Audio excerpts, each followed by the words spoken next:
तो आज हम लोग बात करने वाले हैं बिंजोला फैमिली के बारे में। बिंजोला फैमिली अगस्त 2025 में गोकुलधाम सोसाइटी में इंट्रोड्यूस की गई थी। इस फैमिली में है रतन बिंजोला, उनकी वाइफ और उनके दो बच्चे। आसिफ मोदी ने खुद अनाउंस किया था कि ये फैमिली शो में वार्मथ और ह्यूमर लेकर आएगी, लेकिन ऐसा कुछ हुआ कि लोग इनसे कनेक्ट ही नहीं कर पाए और कुछ लोगों ने तो सीधा इग्नोर ही कर दिया। इनफैक्ट अगर आज भी तुम किसी से तारक मेहता की ओरिजिनल कास्ट पूछोगे तो वो इन लोगों का नाम भी नहीं लेगा, और शायद इन लोगों में मैं भी शामिल हूँ। मेरे हिसाब से इसका सबसे बड़ा रीज़न है इमोशनल कनेक्शन की कमी। ओरिजिनल गोकुलधाम के कैरेक्टर जैसे कि जेठालाल या फिर कोई और कैरेक्टर जैसे कि भिड़े, उनके साथ ऑडियंस का सालों का इमोशनल कनेक्शन था। उनकी बैक स्टोरी, उनकी केमिस्ट्री और उनके मेमोरेबल मोमेंट्स ने ऑडियंस को उनसे डीपली कनेक्ट कर दिया था। पिंजोला फैमिली बिल्कुल नए कैरेक्टर्स के रूप में आए जिसके साथ ऑडियंस की कोई हिस्ट्री ही नहीं थी, और कोई अटैचमेंट ना होने की वजह से लोग उनसे इतनी जल्दी कनेक्ट ही नहीं कर पाए। यहाँ दिक्कत ये हुई कि लोगों को लगा कि तारक मेहता का उल्टा चश्मा वाले जेठालाल और दया को रिप्लेस करने की कोशिश कर रहे हैं, इसीलिए ये नई फैमिली लाए हैं। और इसी वजह से इनिशियली ही लोग इन्हें रिप्लेसमेंट की तरह ट्रीट करने लगे और हेट करने लगे।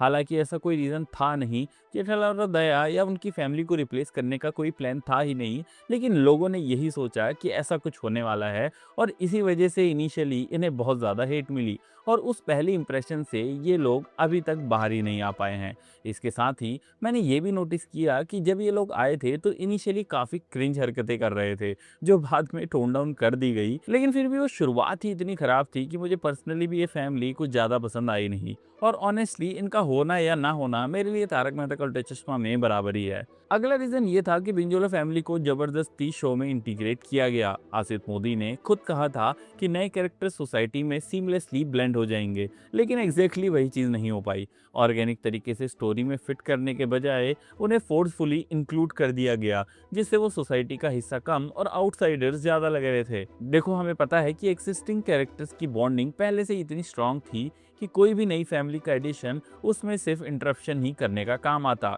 जो हुआ भी। इसके अलावा अगर सोचें तो एक बहुत ही सिंपल और ऑर्गेनिक सॉल्यूशन भी था जिसके बारे में शो मेकर्स ने शायद सोचा ही नहीं, पोपटलाल की शादी। अगर पोपटलाल की शादी हो जाती तो वो टाइम से एक और फैमिली इंट्रोड्यूस कर सकते थे, वो भी बहुत ही आसानी से और बिल्कुल नेचुरली।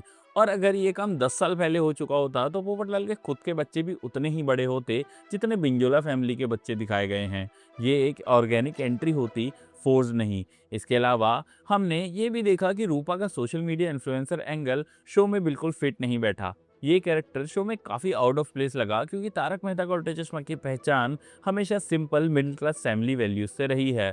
इस शो की ऑडियंस इन्फ्लुएंसर कल्चर को देखना नहीं चाहती और ना ही देखते आई है, वो सिंपलिसिटी और वार्म देखना चाहती है। और ये वही चीज़ थी जिसने शो को इतना पॉपुलर बनाया था। और ये भी समझना ज़रूरी है कि अब ये शो यूथ बहुत ज़्यादा नहीं देखता, इसे देखते हैं वो लोग जो पहले बच्चे थे और अब बड़े हो चुके हैं, या फिर पहले बड़े थे और अब बूढ़े हो चुके हैं, और इन्हें ये इन्फ्लुएंसर वाली दुनिया पसंद नहीं आती। वो देखना चाहते हैं वही नॉर्मल सोसाइटी, सिंपल सी कॉमेडी, वही जो पहले होती थी। लेकिन अब ये शो क्या करने की कोशिश कर रहा है, ये शो मेकर्स खुद नहीं जानते। यहाँ एक और चीज़ ने बहुत इम्पैक्ट डाला। जब बिंजोला फैमिली शो में आई तब तक ऑडियंस पहले से ही बहुत सारे इंपॉर्टेंट कैरेक्टर्स को खो चुकी थी। दया बहन, ओरिजिनल तारक मेहता, अंजलि मेहता सोडी, रोशन और मिस्टर सोडी भी, आई मीन रोशन सिंह सोडी।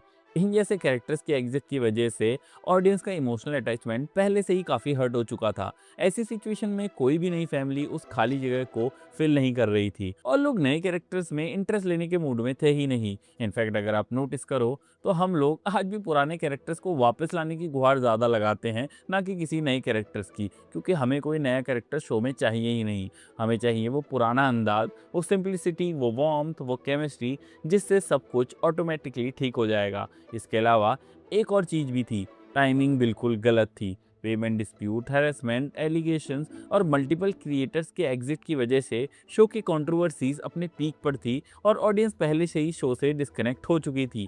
ऐसी सिचुएशन में एक नई फैमिली को इंट्रोड्यूस करना काफ़ी टोन डेफ डिसीजन लग रहा था, क्योंकि 2025 में बहुत सारी ऐसी चीज़ें हुई थी जिसकी वजह से शो ऑलरेडी कंट्रोवर्सीज में था। और क्योंकि लोग अभी इस बात से उभरे ही नहीं थे, कि पुराने कैरेक्टर्स वो छोड़ चुके हैं और तभी अचानक से एक नई फैमिली आ गई जो काफ़ी फोर्स्ड लगी। And last but not least, उस वक्त राइटिंग क्वालिटी काफ़ी डिक्लाइन हो चुकी थी, जो कि अभी भी है। देखो, मुझे ये बताने की ज़रूरत नहीं है कि किसी भी नए कैरेक्टर को ऑडियंस के दिल में जगह बनाने के लिए स्ट्रॉन्ग स्टोरी लाइन्स की ज़रूरत होती है, लेकिन बिंजोला फैमिली को ऐसे मेमोरेबल मोमेंट्स ही नहीं मिले जो व्यूअर्स के दिमाग में लंबे टाइम तक टिक पाएँ, क्योंकि अब शो के ओरिजिनल राइटर भी शो छोड़ चुके हैं, जिस वजह से बहुत से ओरिजिनल फैंस भी शो देखना छोड़ चुके हैं।